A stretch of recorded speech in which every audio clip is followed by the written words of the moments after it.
facilities, at least Suya ka kunin sa bilat sing iloy nga si Titanic. din po kayo dun sa Raheg, dun sa ICC facilities, at least makukulong din po kayo dun sa Raheg, dun sa ICC facilities, at least Dali lang. kayo, di ba yun ang gusto? Palakasin natin. Kung makukulong din po kayo dun sa Raheg, dun sa ICC facilities, at least magkasama ko kayo, di ba yun ang gusto nyo? Sabi nyo dati. Kung kasama kami sa silda, kasama kami. Pero kung hindi, malayo, wala, kahit nihaw-nihaw, hindi kami, wala magiging communication between us. It depends the purpose nga. Qualify ko lang po, so willing kayo na magpakulong, basta malapit yung selda ninyo kay Digong. Kung sigurado. O, yun naman po pala, willing naman po pala kayo magpakulong. Bakit? Nakaka-stupid na! Hoy, Titanic! Why do you fucking ask stupid questions that is provoking him? Very provocative for a fucking seasoned journalist to ask that fucking idiotic, moronic, and imbecile question. Wala ka pagtahang yun, di puta ka nga imbi Santa Ana, kadulos. Kaya kahit si Vice Ganda nga kabayo, hindi ka ginarespeto, kay dugagagaga ka magsagot. Dugagagaga ka mag-question. Doon nangungutsa ba lang? Ang dating niya nangungutsa. Don't you know how to properly ask the question that a person listening to you will not feel provoked? Eh yun naman pala, gusto mo naman pala magpakulong, bakit ka papakulong? May tao nga gusto magpakulong, Jessica, in the very first place. Ang tanong ko naman sa'yo, bakit hindi ka pumapayat? Bilat sa iloy na nga lakad-lakad mo kung saan ka na nagalabot, may mga Amazon River ka na. Pumupunta ka na sa mga rainforest, hindi puta, nakalabot ka na sa Afghanistan kag sa Iraq. Hindi nakukuha ang lahat ng mga pati river mo. Ang tanong ko ngayon sa'yo, bakit ganun ka pa rin ka Titanic? Bastos ning gagani, alam mo, ikabastos ka, Jessica, sa totoo lang.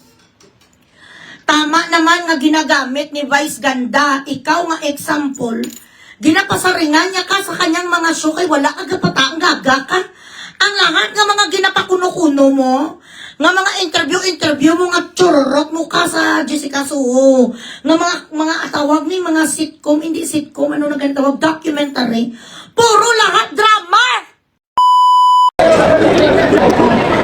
Shout out us reaction vlog, YouTube channel. Please like and subscribe. Mabuhay kayo. Bastos ka, 4-star general. Eh, yun naman pala eh. Gusto niya magpelikula at gusto niya magpahuli. Bakit di pa ako pumunta doon? Ikaw tumulakad to! Bakit hindi ikaw ang pumunta sa daig binaksing iloy nyo nga mga alputology kayo magtanong ng question? Bakit hindi ka magpakulong doon para magpayat ka? Ang pagkain doon 2 times a day lang sa gabi ginugutom ka? Grabe, mas matapang yan kaysa Monjaro, Jessica, magpakulong ka mga 6 years. Mabuti kung hindi ka magkalansay paglabas mo, subukan mo bala. Mamatay ka rin dyan sa lahat ng mga gusto mo. Gusto mo nga hirangin ka rin kaghanapin ka sa ICC, patayin mo lahat ng mga adiktos. Lahat ng mga drug lord, Jessica, patsa.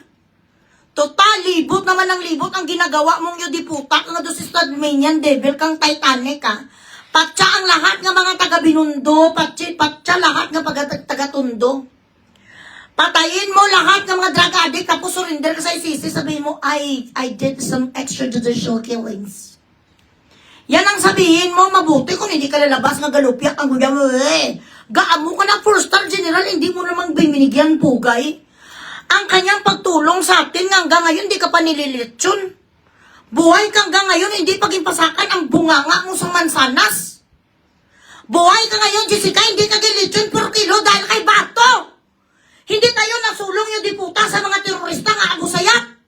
Kung wala sa mga katulad ni Bato nga mistad, bilat si Iloy, bininta na ang panit mo nga malutong. Gagagaga ni nga klase sang jurnalisto, 4-star general dedicated his whole life defending our nation, and this is how you fucking interview him? Nga, hindi mo pagkabalon sa mga tao, sana ginatanong mo ng sarili mo, Jessica, myself, bakit hindi ka pumapayat, nagaguto ka, hindi ka na makita, hindi ka nakasya sa kamera? Dapat yun ang ginatanong mo sa sarili mo, bastos!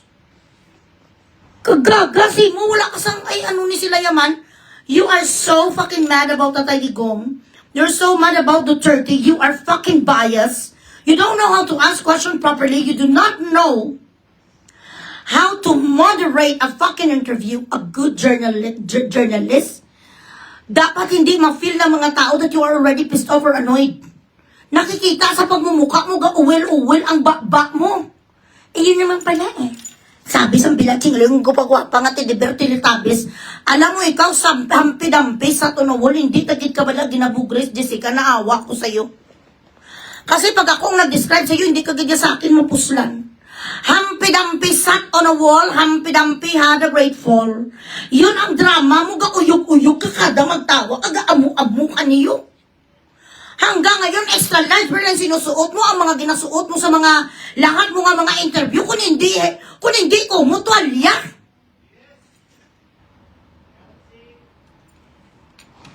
Lagi na lang ang mga ginasuot mo nga mga Pilipinyana. Kung hindi, bilatsing iloy ka sa mga dahon, sang saging nagasuot kayo, di puta kumot. Ay, wala makasya sa'yo. Tapos batusin mo ang 4-star general nga lahat ng buhay na ni Bato, ang lahat ng Granada, sinalo. Ano ni sa'yo nga klase naman, alam mo, hindi ka na gani maganda, masama pa ang ugali mo. Mabuti sana, wala kung may kagandahan ka kahit kunti, kaya very good, vice ganda, kahit nainis ko kay vice ganda nga kabayo. Otro din nga taga Sodom and Gomorrah, congratulations, din bugres mo ng kaplog man yun. Gaga. Ga-iritar sa wala makita mo si tsura niyo, gusto mo naman papakulbo, yung sumama. Sabi ko ba, ikaw ito plan sumama sa ISIS, para pagpasok mo din 6 years, paglabas mo, kalansay ka na. Follow the light. Para paglabas mo, si Willie Walter ka na.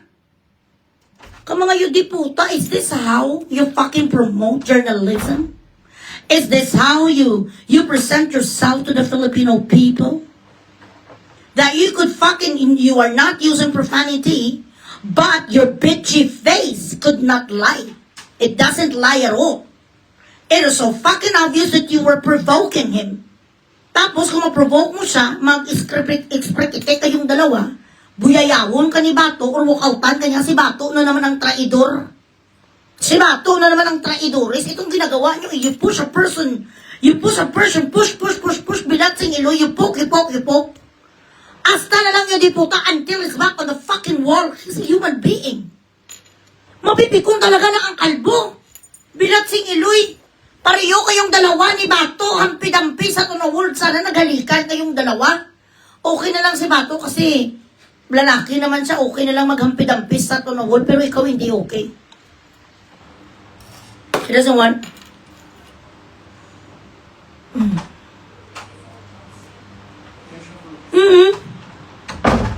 Bakit ka ba galit kay Duterte? Inano ko ni Duterte? Hindi ka pumayat sa ginsyabu mo noon, gaga-overdose ka.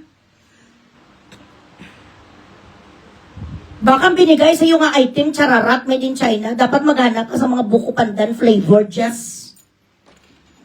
Bilatsing iloy ni nga hampi-dampi sa tunawol, akala mo naman sa inyo di po, tayabla. Wala ka sang respeto, bilatsing iloy, hampi-dampi sa tunawol, hampi-dampi, had a great fall. Huwag mo kong isperkiti kung gaga. Do chismoso, hindi yun naman pala, gusto mo naman pakulong, bakit ka nang sumama, bakit hindi ka sumama doon? Para doon maano ka, makadiet ka, ng gusto ka exercise araw-araw.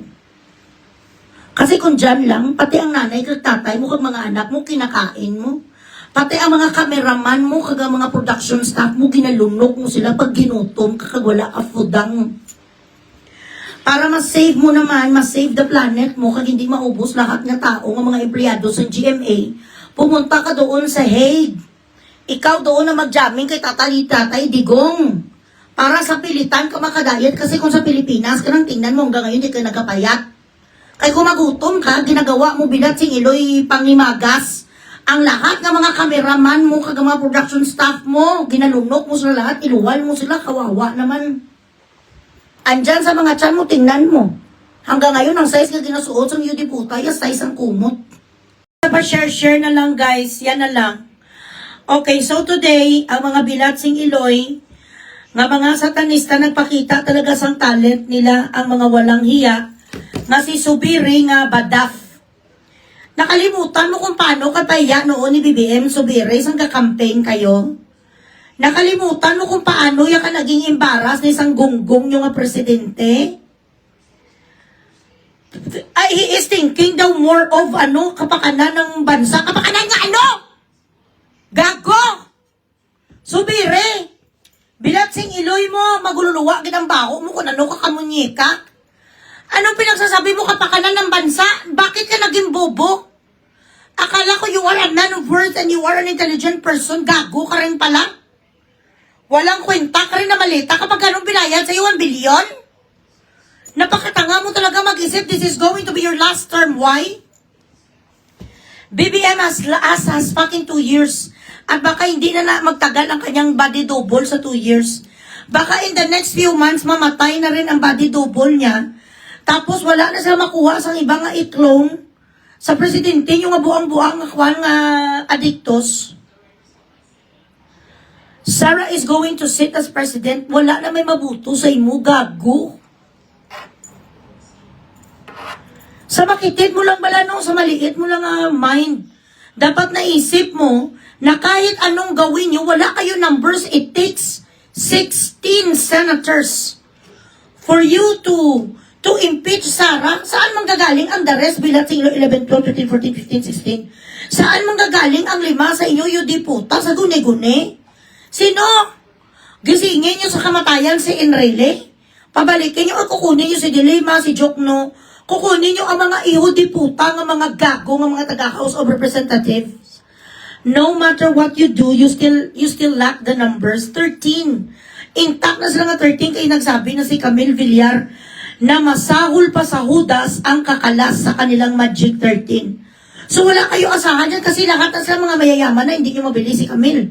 Hindi nyo mabili si Mark Villar kasi mga bilyonaryo na sila. Lalong-lalo na si Loren Ligarda hindi nyo mabili. Si Aimee never did ninyo mabili. Si Chis Escudero, hindi nyo man na sila mabayaran, so wala talaga kayo sa tsansa. Kung hindi ba naman kayo gagong dalawa ni JB Ears, ito ikaw JB, wala ka talaga bayad. Hindi ka nagmana sa pagka-clever sa tatay mo, kaya kaaway ka ni Jinggoy eh. Iba talaga, basta anak sa labas, basta anak ng kabit. Iba talaga mag-isip kung bastardo. Tingnan nyo kung ano ka matalino si Jinggoy. Kagka-confident kahit ginapagsabihan pa sa mga plunder, ginapagsabihan pa sa mga graft and corruption, pero stay strong pa rin. Si Daddy Jinggoy, ikaw ya JB, nagmana ka talaga sa nanay mo nga kabit. Kay kung sana pinalaki ka sa nanay mo, intelihente ka, doon ka talaga lumaki sa piling talaga ng tatay mo nga napakamarugsi, ka clever nga si Estrada, hindi ka sana ganito mag-isip. Ano ang iyong political forecast, JV? Hindi ka nag-isip na kahit mamatay kayong lahat, hindi nyo ma-impeach si Sarah. There is no way that you're going to be able to impeach her. Why? You don't have the numbers nga. Not unless ma-multiplicity kayo patayin nyo ang 5 kasenador. Yan lang talaga. Yun lang talaga ang inyong chance. Patayin nyo ang 5 kasenador. Habang buhay ni sila ang 13, kag hindi nyo mabili itong 5, patayin nyo na lang sila kasi wala kayo talaga chance. Kahit pa mag-11 kayo ngayon, kahit pa gani mag-12 kayo, putang ina nyo. Kahit pa mag-13 kayo, hindi pa rin kasi it needs to be 16. So actually, doing this impeachment or giving importance to this nonsense impeachment is a waste of time and a waste of our money and everything. Why? Hulat ka na! San pastira, way gani ka di ka padala sa akong Gcash kag stars di mamandar ka? Ambisyoso. So ngayon, itong gago-gago nga si JB, napakalanglang mo talaga. To those who are now a part or member of the 666 group of companies, nga mga anti-Christ nga bilat sing iloy, ano ang rason nyo? Iniisip kong tungkol sa bayan. Ano tungkol sa bayan, Subire? Kabalo ka, alam mo sa sarili mo, Mindanawon ka pa naman.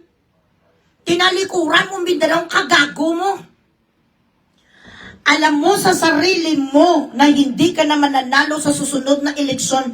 And you know for a fact that 125 million pesos being accused of Sarah na nilustay niya is mediocre. It is actually a joke. So funny to think about it. na hindi man lang napaakyat bilat sing Iloy sa mga gunggong nga mga gago nga taga House of Representative ang 125 million wala sila sa ibang nga mahanap. At alam mo rin sa sarili mo that this is a lie. Alam mo nga gawa lang nilang kwento, mas magnanakaw kayong lahat, mas magnanakaw ka. Marami ka putang ina din sa mga projects nga bilyonis na hindi mo rin gani ma-justify, subiri. Sa totoo lang, idol pa naman kita noon kasi pugi ka, pero gago ka pala. Manggagamit ka rin. This is your last term. At kahit mapatakbo ka kagawad sa Mindanao, wala nang bubuto sa'yo lang. Ikaw naman, JB Bandolf, a.k.a. Bandolf, kung ano katalino sa tatay mo. Kung ano napaka-wise ng tatay mo, clever, ganun ka din kanuknukan sa abnormal mo. Hanggang saan ba? Hanggang saan ang 20 million, 50 million, 100 million nga ginbayad sa'yo? Hanggang saan ang sa'yo di puta pag lahat kayo ginpasuri na ni VP Sara someday? Pag upo niya, questionin kayo, lahat kayo kulong gago. Ay, Diyos ko.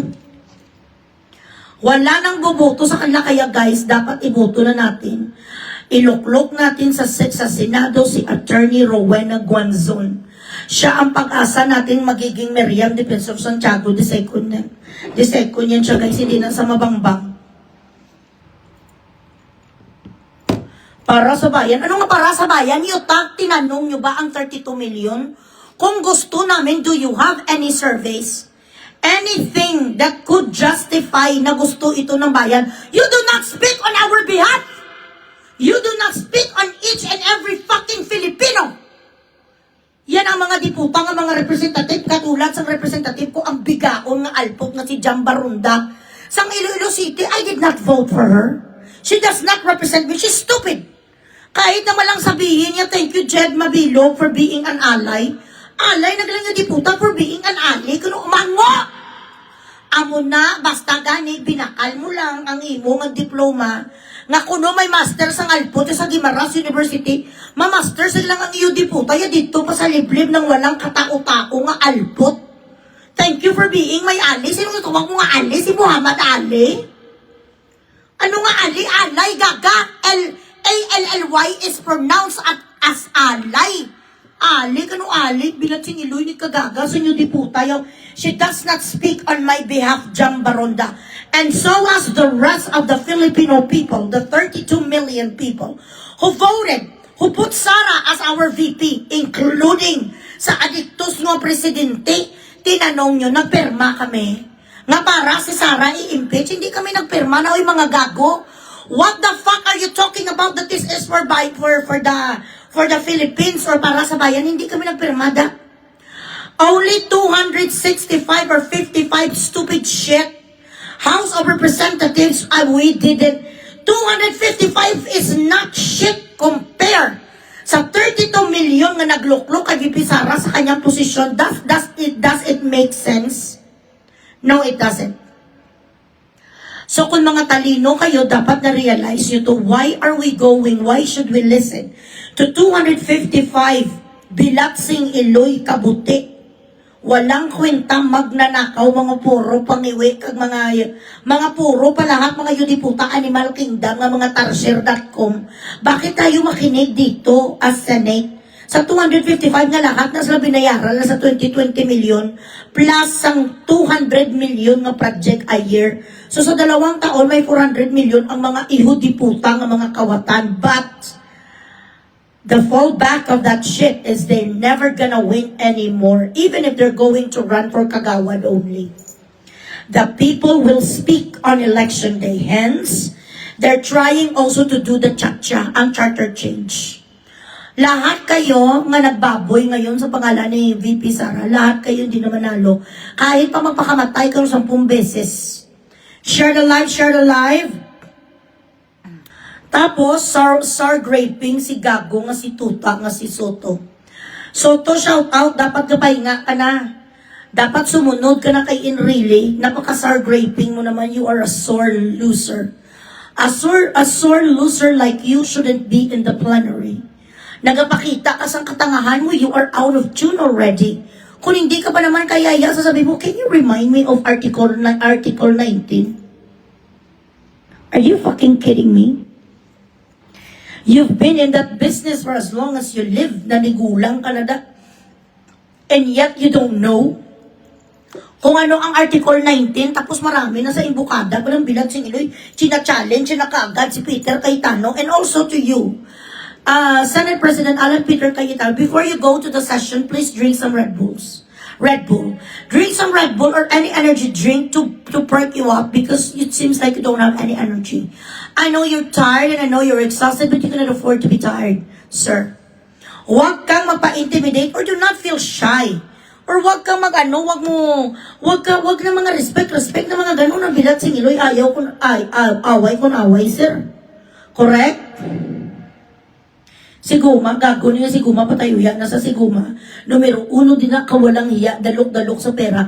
Wala na sila sang kabalaslan sa asawa, yung akwan, kalipto. Wala sila sang kabalaslan sa utang na loob sa asawa, yung kliptong bilat sing Iloy sila. Grabe ang tulong sa kalak nga akon siya lang manalo sa no. Because Duterte endorsed him, that's why he won. Huwag niyo rin butuhin ang gago-gago nga si Guma, nga ang puwet niya noon ginupirahan sa St. Luke's. Nawasak ang puwet niya dahil sa kay Benchan, ginpasukan sa kung ano-ano nga mga amargusok ang mga talong. Matagal inintay sa taong bayan, matagal inintay sa taong bayan ang impeachment. Saan? Sino nagsabi? So, gagagilagin itim. Matagal kinintay ang impeachment, matagal mo inintay ang diputa ka because you're hoping na hindi na naman ma-discuss ang flood control for this fucking impeachment. It's fucking nonsense. What you need to discuss right now is ang flood control para lahat dito yung diputa nga magnanakaw, malaman na. Impeachment is actually their diversion not to discuss flood control. So whoever sits now as a Blue Ribbon Committee, is it Marcoleta and Aimee they chose? Nawala ang mga adik sa diin. Nawala ang mga adik Guma saan yuta. Kay imagine ka, oy Richard, nawala ang alin? Ang nawala lang naman Richard kung tutusin ang virginity sa puwet mo, yun lang naman ang nawala. Nawala ang mga adik, di puta ang huldapan sa Manila, non-stop ang mga nagakalamatay, non-stop ang mga ginapanggahasa, non-stop. Ano ang nawala? Ano ang programa ng gobyerno ngayon nga iwala nila ang droga? Yun ang pinaka-paborito nga habit sa presidente, yung mawala ang droga. Are you fucking kidding me? Diyos ko Lord. Si JB nga Bandolf, bilat, singiloy. Kung ako si Erap, yung diputa ka, dapat ikuan kay pagkakatwa ka. Hindi mo naisip, ginanon ang tatay mo noon, in-impeachment, kaya nga kayo nawala ng limpak-limpak na salapi. Pinalayas ang pamilya mo sa Boracay Mansion nyo. Dahil hindi naman natin pwede ma-deny, si Erap naman talaga ubod din sa magnanakaw, kaya nga siya na-impeach din, ginagawan si Gloria Macapagal-Arroyo. Kwando si Gloria talaga to ang nag-leader nga ma-impeach, kasi ambisyosa din yan si Gloria nga bubuit eh. Yan ang ginawa, Huy Bandolf. JBR si to aka Bandolf yung ginawa sa tatay mo o sa pamilya mo, nakalimutan mo. Tapos ngayon nag-aside ka sa mga nag-impeach, hindi puta. Kung ano ka lang.